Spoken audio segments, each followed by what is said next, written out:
알아두면 쓸데있는 해양에 관한 잡학 지식, 저희 알쓸해잡이 2회로 돌아왔습니다. 네, 반갑습니다. 오늘 MC를 맡은 이윤진이라고 합니다. 자, 여기 보시면은 저번에 나오셨던 분도 계시고 처음 오신 분들도 계신데 저희 돌아가면서 자기소개 간단하게 해볼까요? 안녕하세요. 호밀밭 출판사 장현정이라고 합니다. 반갑습니다. 안녕하세요. 대중음악 저술가 김형찬이라고 합니다. 안녕하세요. 국립해양조사원 박성주 주무관이라고 합니다. 반갑습니다. 오늘 이야기할 주제는 바로 대중음악으로 들어보는 해양인데요. 본 주제로 들어가기 앞서서 먼저 대중음악에 대한 정의를 내려보면 좋을 것 같아요. 대중음악이라는 말, 거기에 대중과 음악 있잖아요. 대중이라는 개념이 발생했을 때부터 그 대중이 들었던 보편적인 음악을 뜻하는데요. 농어촌 사회 때는 대중이 없었습니다. 자기가 태어난 곳에서 이동하기 힘들었거든요. 도시와 근대화가 되면서 교통수단이 발달하고 먼 국토를 돌아다닐 수 있게 되면서부터 보편적인 지식과 감성을 갖는 대중이 발생했습니다. 그리고 그 감성을 퍼뜨리는 매체가 등장했습니다. 매체를 통해서 퍼뜨린 그 음악을 상품이라는 형태로 통해서 구매할 수 있었을 때 그것을 대중음악이라고 부르는 거죠. 제가 그 전에 좀 사전 조사를 좀 해봤는데 대중음악이 또 해양 문화랑 또 깊은 관련이 있다고 들었어요. 해양은 사람들의 로망이라든지 좀 이런 게 많이 반영돼 있잖아요. 그러다 보니까 이제 해양을 다룬 음악들이 되게 많고요. 또 하나는 항구 도시가 기본적으로 이렇게 신문물이 많이 교류하는 곳이잖아요. 그러니까 새로운 음악 장르 같은 것도 항구 도시를 통해서 많이 들어온단 말이죠. 뭐 영국의 리버풀 같은 비틀즈로 유명한, 그리고 하와이의 뭐 우쿨렐레라든지 또 자메이카의 뭐 레게 음악 이런 거 다 이제 바다랑 관계되는 것이고, 부산도 사실 마찬가지로 우리 예전에 마도로스 음악 같은 거 있잖아요. 원양어업 같은 거 떠나고 할 때. 그래서 사실 해양 이 바닷가 도시랑 대중음악은 어느 나라나 되게 밀접한 관계가 있는데 우리나라 특히 더 그런 것 같아요. 진짜 이렇게 들으니까 대중음악이랑 해양이랑 정말 관련이 깊은데요. 저희가 해양하면은 국립해양조사원이잖아요. 대중음악과 관련된 해양 정보도 굉장히 많으실 것 같아요. 보통 이제 대중가요라고 하면은 뭐 일반적으로 뭐 사랑, 이별 뭐 이런 감정들이 많이 담겨져 있는 그런 문화적인 컨텐츠라고 많이들 생각할 수 있겠는데, 실제적으로 좀만 이제 들여다보면 그 시대의 사람들의 환경, 공간, 기술 이런 단면들이 많이 녹아져 있는 경우가 많거든요.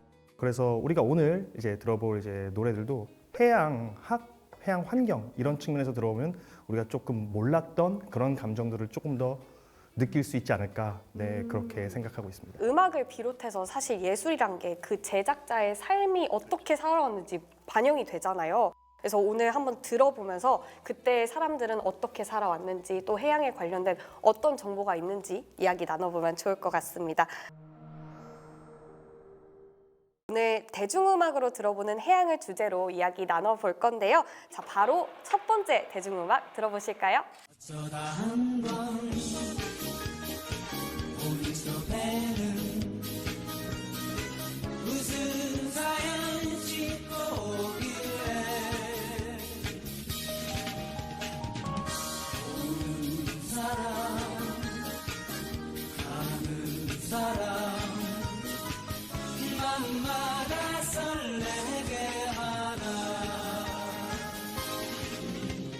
들어보니까 상당히 경쾌한 노래인데요. 뭔가 영화나 드라마에서도 들어봤던 것 같기도 하고, 혹시 이 노래는 어떤 노래인가요? 근데 좀 아쉬운 게요. 사람들이 연안부두밖에 모르기 때문에 김트리오가 이런 음악을 하는 팀을 알고 있는데요. 사실과는 상당히 다릅니다. 이 집안은 음악 금수저 집안입니다. 아버지가 김정순이라는 트럼펫 주자로 재즈 연주자였고요. 어머니는 단장의 미아리 고기를 부르신 가수 이혜연 씨입니다. 그래서 이제 실집 3년에 이제 한국에서 자녀들을 데리고 미국으로 이주해서 그 자녀들이 미국에서 커요. 미국에서 팀을 만들어서 활동하다가 한국에 들어왔거든요. 그래서 그 판을 냈는데 들어보면 있잖아요. 네. 가사만 한국어지 외국어만 같아요. 수준은 높지만 팔릴 리가 없잖아요. 그래서 이제 그 당시에 트로트 고고의 가장 성공적인 그 프로덕션이었던 안타 프로덕션에 계약을 해가지고 그 사람 스타일로 하나 곡을 만든 게 연안부두라는 곡이에요. 자신의 스타일과 완전 다른 대중들을 위한 곡이죠. 그럼 인천에 가보면은 부두가 조수 간만이 차가 크기 때문에 뜬다리 부두라고, 군산도 있어요. 부두가 반쯤 떠 있어요, 물에. 부교처럼 연안부두 노래비가 서 있습니다.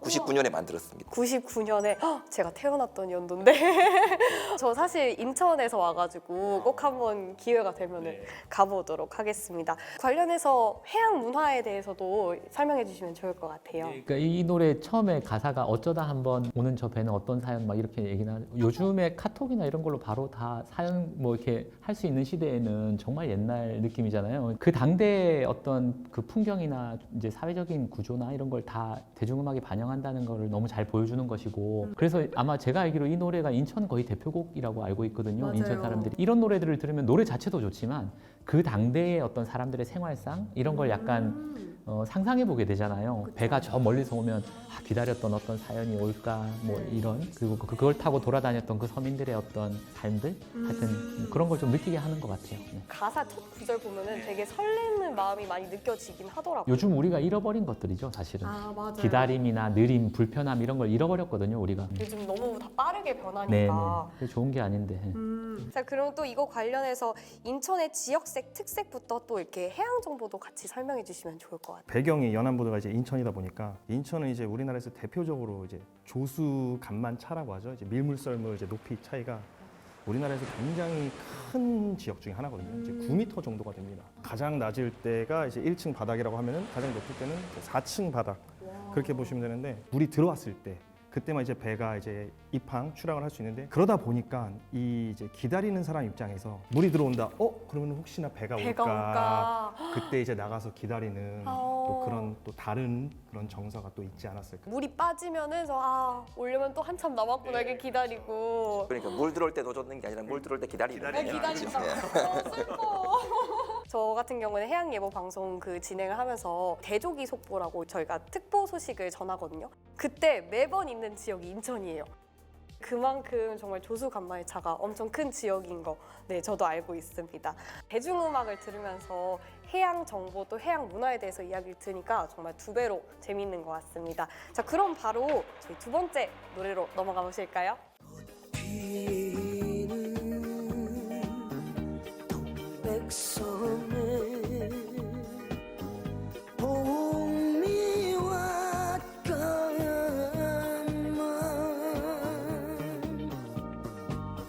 형제 떠나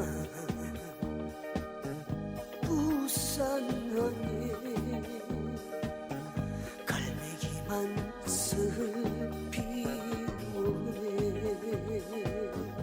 네, 이 노래는 저도 아는 노래인데 할머니 덕분에 좀 많이 들어봤던 노래예요. 아마 모르시는 분들은 없을 것 같은데 평론가님 다시 한번 이 노래에 대한 설명 부탁드립니다. 이 노래는 본래 조용필이 부른 노래가 아니고요. 충무 출신의 가수 김혜리라는 가수가 72년에 돌아와요 충무항에 또 충무에 대한 어떤 그런 지명과 명성 고적을 넣어서 애향가를 만든 노래인데요. 불행히도 이 가수가 72년 그 유명한 대형가 호텔 사건 때 사망하게 됩니다. 그래서 작곡가 황선우 씨가 곡이 묻히는 게 아까워서 조용필이 이제 무명 때 이제 그 곡을 다가 이제 주죠. 그래서 72년에는 이제 통기타 버전을 발표하고요. 76년에 이제 조용필에 그 지입을 시켰는데 그게 대성공을 거두죠. 모든 내용을 부산하는 데 가는 게 내용을 바꿉니다. 모든 충무를 내용을 모든 부산을 바꿉니다. 충무항이었다가 네, 바꿉니다. 연안부두 같은 경우에는 일상적인 어떤 해양 공간이라 그러면 부산은 사실은 일상보다는 좀 사건? 그러니까 큰 일들이 좀 벌어지는 공간이었던 것 같아요. 아까 말씀하셨던 것처럼 일본에서 해방 이후에 부산으로 많이 왔잖아요. 전쟁이 일어났을 때 피난민들이 또 왔잖아요. 그리고 60년대에 베트남에 파병할 때도 그 멀리 또 군인들을 보내는 항구 도시였고 독일 같은 데가 광부나 이제 간호사들이 돈 벌러 떠나는 곳, 또 원양어업 같은 게 막 시작했을 때 먼 바다로 이제 마도로스들이 가는. 그러니까 이 부산이 가지고 있는 그 어떤 두려움, 혹은 그럼에도 불구하고 떠나고 돌아오고 하는 이 많은 스펙타클들이 그런 것들이 이 노래 한 곡에 다 담겨 있는 것 같아요. 이 노래를 들을 때 사람들마다 다 자기 이야기를 떠올리는 거예요. 다 다른. 맞네요. 네. 맞아요. 그래서 아마 이 노래가 어마어마하게 히트를 치고 또 우리나라의 대표적인 노래가 되지 않았나 그런 생각을 해보게 됩니다. 진짜 들으면서 누구나 공감할 수 있고 자기 이야기가 떠올라지고. 부산에 관한 노래를 쭉 조사해 봤는데요. 그전에는 전부 다 떠나가는 사람에 대한 아쉬움, 떠나가는 사람에 대한 그리움을 얘기하고 있어요. 왜냐하면 그때는 우리가 못 살았기 때문에 그러니까 나라를 떠나서 뭔가 얻어봐야 돼요. 근데 이제 70년 후반 되니까 드디어 한국도 살만한 나라 되니까 찾아오는 거예요. 돌아왔다로 바뀐다는 거는 엄청난 문화사적인 변화를 의미한다 볼 수 있습니다. 그리운 내 아이스레잡 1 때 부산항이 어떻게 발전했는지 얘기가 나왔었잖아요. 근데 이 노래에서도 약간 좀 평론가님 말씀 들으니까 또 어떻게 시대가 이렇게 바뀌어왔고 발전했는지. 뭐 성장했음을 알 수가 있죠. 맞아요. 최근에 지금 우리가 피난 수도 부산이 유네스코 세계유산 우선 등재 목록에 선정이 됐거든요. 저도 이제 스토리텔링에 약간 참여를 해서 굉장히 뿌듯하게 지금 생각하고 있는데, 북항에 있는 부산항이 우리나라 최초의 항구 아닙니까? 그런 것들이 굉장히 중요한 역사적인 의미를 갖고 있는 것들인데 시간이 갈수록 더 중요해질 거라고 생각해요. 하여튼 좀 되새겨보게 됩니다. 이런 계기로. 그럼 이 노래에 관련돼서 해양 정보 나눠줄 수 있는 게 있을까요? 부산항은 앞서 이제 말씀드렸던 인천항하고는 이제 조석 환경이 완전히 다릅니다. 1m, 2m 정도여서 24시간 이제 배가 입출항이 가능한데요. 부산이 또 특이하게 이제 철도와 선박이 만나는 또 그런 중심 지역이거든요. 부산역과 부산항이 또 가까이 있다 보니까 전국에서 이제 원양어선 배 타러 간다면 부산으로 가서 여기서 이제 배를 타러 가는 거예요. 기다림이라는 그런 관점에서 보면 이제 인천은 이게 저는 이제 초등학생을 한번 예로 들어봤는데, 엄마 아빠 언제 올까 이제 매일매일 기다리는, 해가 이제 질 때쯤에서 이제 엄마 아빠 이제 올 테니까 그건 이제 연안부두의 감성과 좀 비슷하다고 느껴지고요. 아빠가 멀리 국외 출장을 갔어요. 1, 2년 언제 올지 몰라요. 예. 이게 부산항의 이제 감성하고 좀 비슷하지 않나, 한번 그렇게도 생각이 들더라고요. 저는 아까 말씀하신 그 떠나간 아버님에 대한 그리움을 제가 잘 아는데요. 제 아버님이 보통 외양선이니까 짧으면 1년, 길면 2년입니다. 그럼 이제 뭐 어린 마음에 보고 싶어 죽겠는 거죠, 그러면. 예. 그러니까 부산이 사실 배 타시는 분들이 많으니까 이런 경우들이 많았거든요. 그러다 보니까 형님 문화가 좀 발달하는 거예요. 집에. 형님 문화. 그렇죠. 아버지 안 계시니까 그렇죠. 동네에 이제 형님이 아버지 대신이죠. 형님이 아버지 대신 하니까 제가 좀 생소하다 하는 문화가 그거였거든요. 이제 위에 서로서는 그냥 형이면 형 이렇게 부르는데 여기서는 형 하니까 되게 좀 버릇없는 그렇게 이제 좀 이해가 되는 것 같습니다. 저는 이제 부산 친구들이 최근에 많이 생겼는데 남자 친구들이 막 서로 행님 이러더라고요. 네, 되게 어색했는데. 부산이나 항구 도시의 남자들은 형님 문화가 발달하고 여성들은 남편이 오랫동안 집이 비우면 본인이 아이들 다 지키면서 강해져야 되는 거예요. 어떻게 보면 좀 억세게 보이고 하지만 사실 속은 되게 여리지만 강해 보여야 되니까 그런 것들도 있어요. 그래서 저도 그것 때문에 강한 어머니 때문에 이제 뒤지게 싸웠는데 제가 커서 이제 가정을 형성해 보니까 아이고 우리 어머니가 그렇게 어려보셔서 강하게 하셨구나 이해가 되더라고요. 그래서 화해를 했습니다. 네, 알아두면 쓸데있는 해양에 관한 잡학 지식 알쓰레잡 2 벌써 마지막 대중음악입니다. 너무너무 아쉬운데요. 같이 한번 들어봅시다. 세월이 흐른 뒤 다시 찾은 그 섬에 문명이 핥히고 간 초라한 그 모습 알쓰레잡 2 마지막을 장식한 노래인 만큼 좀 서글픈 분위기였던 것 같은데요. 너무너무 아쉽지만 저희 마지막으로 노래 소개 부탁드리겠습니다. 먼저 한번 물어볼게요.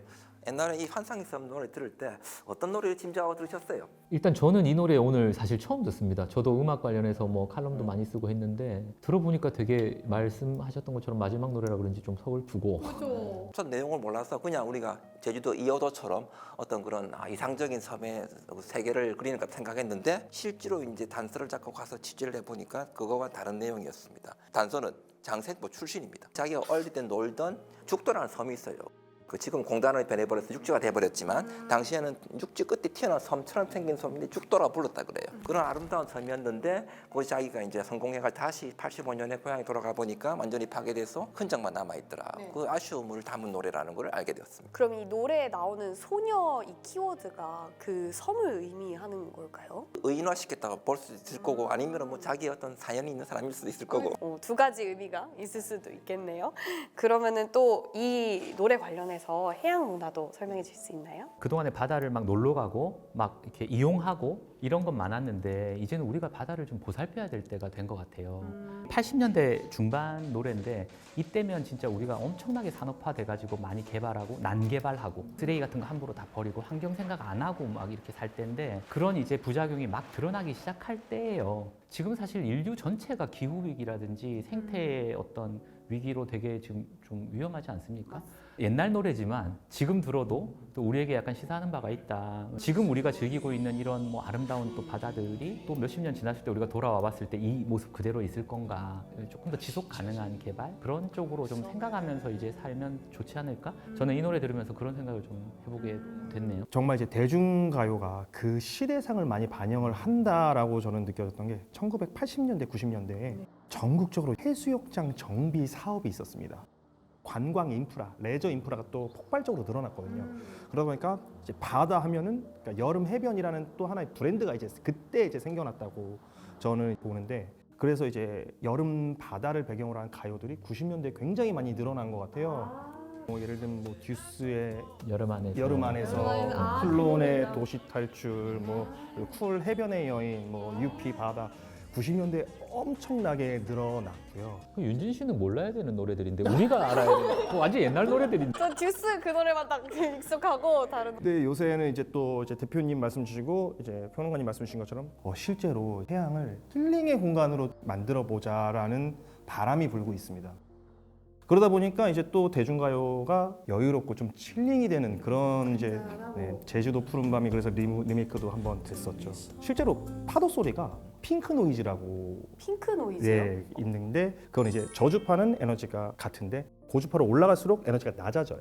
그래서 이게 사람한테 심신 안정이나 이런 걸 되게 줄 수 있다고 하는데, 빗소리, 바람소리, 파도 소리여서 사람 이제 심신을 안정시키고 힐링을 주는 그런 소리로 이제 알려지고 있습니다. 바다가 이제 선생님도 말씀 주신 것처럼 힐링의 공간으로 이제 가야 된다. 그래서 이제 제가 연구했던 과거 60, 70년대 바다에 가는 노래들은 전부 어떤 그 뭐 삶의 희로 애환에 관한 노래들이었거든요. 아마 그분들이 요즘에 어떤 그런 뭐 유흥과 오락을 소재로 바다를 하는 노래 들으면 못마땅해 할지도 모르겠으나 그 자체가 발전인 거죠.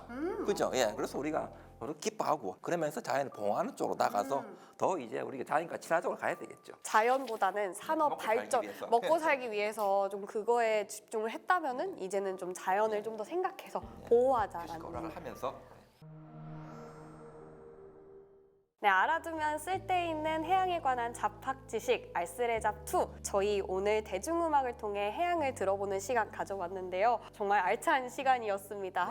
한번 각자 감상평, 소감 한마디 부탁드려도 될까요? 되게 오랜만에 이렇게 음악 들어서 일단 좋았던 것 같아요. 요즘 너무 정신없이 살아서 음악 차분하게 들을 시간이 없었는데 좋았고, 바다라는 말이 제가 자주 말씀드리는 거지만 받아들인다라고 해서 바다거든요. 어원이. 다들 바쁘겠지만 바다에 대해서 좀 자주 생각하는 시간을 가져주시면 어떨까, 그런 생각이 듭니다. 우리 양쪽 부모님이 다 바다 출신이라서 저는 어쨌든 간에 해양 문화와 아주 밀접한 관련이 있는데, 또 여러 전문가들 모시고 얘기하니까 정말 밤새도록 해서 끝이 없을 것 같은 그런 기분이 들었어요. 네, 아주 좋은 시간이었습니다. 저는 이제 바다나 해양 이런 것들 이제 직업으로 하다 보니까 그런 시각에서만 이제 계속 봐왔던 것 같아요. 근데 이제 오늘 이런 자리를 통해서 굉장히 문화적으로, 역사적으로 이제 보다 보니까 좀 더 다양한 시야로서 이제 볼 수 있었던 것 같고요. 남자들은 이제 배를 많이 타고 가다 보니까 이제 형과 어머니들이 많이 억셌다. 근데 제 아내가 부산 사람인데 아내의 이제 억셈을 이해할 수 있는 또 좋은 기회이지 이유를 알게 않았나. 되었다. 네, 그렇습니다. 네. 사모님 좋아하실 것 같습니다. 이거 꼭 넣었으면 좋겠어요, 영상에. 오늘 정말 유익했고요. 진짜 말씀하셨다시피 진짜 시간이 어떻게 흐르는지 몰랐습니다. 저도 음악을 개인적으로 너무 좋아하는 사람이어가지고 바다 그리고 음악에 관련된 이야기를 많이 들을 수 있어서 너무 좋았습니다. 저희 이제 막을 내리려고 하는데요. 오늘 대중음악으로 들어보는 해양, 이 주제로 이야기 나눠봤습니다. 근데 저희 아직 해양에 관해서 이야기 못한 부분들이 정말 많거든요. 여러분 혹시 이 이야기 더 듣고 싶으시다면은 저희 해양예보방송 구독, 좋아요 꼭 해주시는 거 잊지 마시고요. 자, 그리고 오늘 이야기 나눠주신 세 분 너무 감사드립니다. 자, 그럼 여러분 안녕.